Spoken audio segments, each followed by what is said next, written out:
जय गुरुदेव। चौथा अध्याय। प्रथम ब्राह्मण। एक बार राजा जनक अपने आसन पर बैठे थे। उस समय याज्ञवल्क्य आए। उनसे राजा ने कहा, याज्ञवल्क्य, किस लिए आना हुआ? पशुओं की इच्छा से अथवा सूक्ष्म तत्व के ज्ञानार्थ? याज्ञवल्क्य ने उत्तर दिया, दोनों के लिए सम्राट। फिर कहा, राजन, आपको किसी ने कुछ बताया हो तो वो मुझे सुनावें। राजा ने कहा कि जैसे कोई मातृमान, पितृमान, आचार्यवान कहता है, वैसे ही जित्वा शैलिनी ने मुझे कहा था कि वाक ब्रह्म है, क्योंकि बिना वाक के क्या कहा जा सकता है।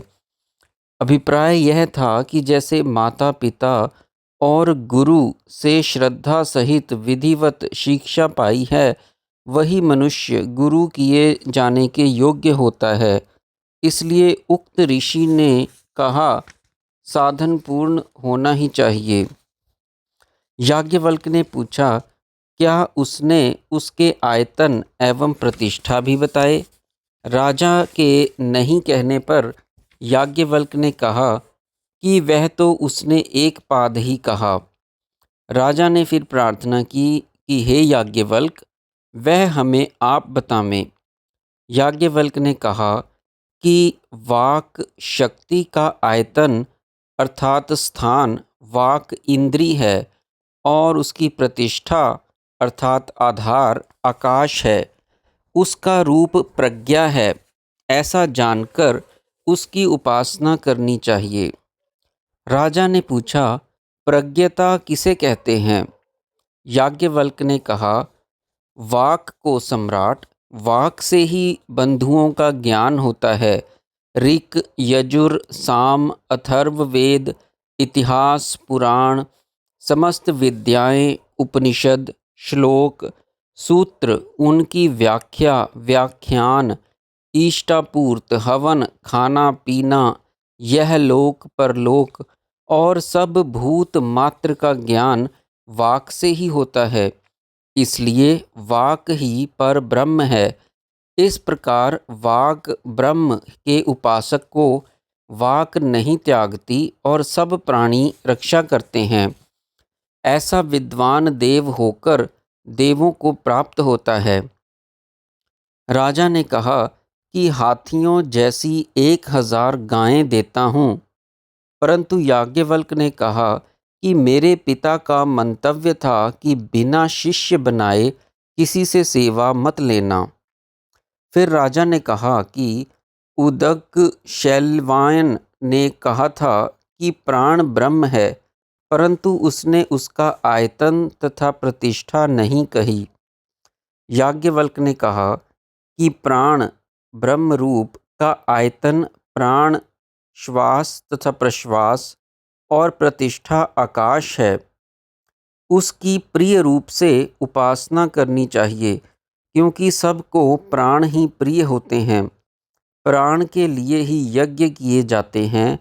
अग्राह्य को प्रतिग्रह करते हैं और दिगांतर में जाने पर बद्ध होने की शंका से डरते हैं। प्राणोपासक के प्राण उसका त्याग नहीं करते और सब उसकी रक्षा करते हैं। फिर राजा ने कहा कि हाथियों जैसी 1000 गायें देता हूँ। परंतु याज्ञवल्क्य ने कहा कि मेरे पिता का मंतव्य था कि बिना शिष्य बनाए किसी से सेवा मत लेना। फिर राजा ने कहा कि वर्कुवार्ष्ण ने कहा था कि चक्षु ब्रह्म है, परंतु उसने उसका आयतन एवं प्रतिष्ठा नहीं बताई। याज्ञवल्क्य ने कहा कि शक्ति चक्षु का आयतन चक्षु इंद्री है और आकाश प्रतिष्ठा है। उसमें सत्य ब्रह्म की उपासना होती है, क्योंकि स्वयं देख लेने पर ही मनुष्य कहता है कि सत्य है। जो इस प्रकार उपासना करता है, उसको चक्षु नहीं त्यागती और सब उसकी रक्षा करते हैं। फिर राजा ने कहा कि गदर्भी विपोत भारद्वाज ने कहा था कि श्रोत्र ब्रह्म है, परंतु उसने उसका आयतन एवं प्रतिष्ठा नहीं कहे। याज्ञवल्क्य ने कहा कि शक्ति स्रोत का आयतन श्रोत्र इंद्रिय है और आकाश प्रतिष्ठा है। उसमें अनंत ब्रह्म की उपासना करनी चाहिए, क्योंकि दिशाएं अनंत हैं और दिशाएं श्रोत्र हैं। फिर राजा ने कहा कि विदग्ध शाकल्य ने कहा था कि हृदय ब्रह्म है, किंतु उसने उसका आयतन और प्रतिष्ठा नहीं कहे। याज्ञवल्क्य ने कहा कि हृदय ही आयतन और आकाश प्रतिष्ठा है। उसमें सत्य ब्रह्म की उपासना करनी चाहिए, क्योंकि हृदय ही प्राणी मात्र की प्रतिष्ठा है। हृदय के सहारे ही सब का अस्तित्व है।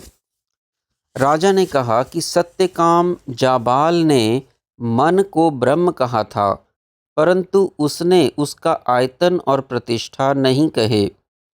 याज्ञवल्क्य ने कहा कि मन का आयतन मन और प्रतिष्ठा आकाश है। उसमें आनंद ब्रह्म की उपासना की जाती है, क्योंकि मन ही आनंद का रूप है। उससे स्त्री की इच्छा करता है और उसी से अपना प्रतिरूप पुत्र उत्पन्न होता है, जो आनंद का रूप है। अभिप्राय यह है कि दुनिया में स्त्री और पुत्र के आनंद के तुल्य दूसरा आनंद नहीं पाया जाता, और वह आनंद मन का ही विषय है। इसलिए मन ब्रह्म की उपासना कही जाती है। जो मन ब्रह्म की उपासना करता है, उसका मन त्याग नहीं करता। राजा ने प्रत्येक बार 1000 गायें देने को कहा, परंतु याज्ञवल्क्य ने यह कहकर नहीं ली कि उनके पिता का यह कहना था कि बिना शिष्य बनाए किसी की सेवा ना लेना। जय गुरुदेव।